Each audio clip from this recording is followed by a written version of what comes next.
2h02 sur Europe 1. La recomposition politique continue après l'annonce de la dissolution de l'Assemblée nationale. À droite, les Républicains au bord de l'implosion après l'annonce hier midi d'une alliance avec le Rassemblement national par Éric Ciotti, président des députés LR.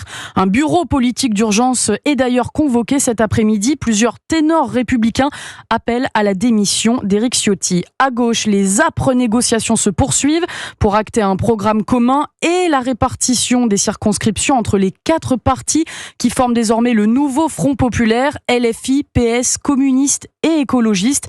Une alliance avec la France insoumise qui effraie justement les électeurs du parti à la rose, comme vous avez pu le constater à Toulouse, Charles Lhuillier.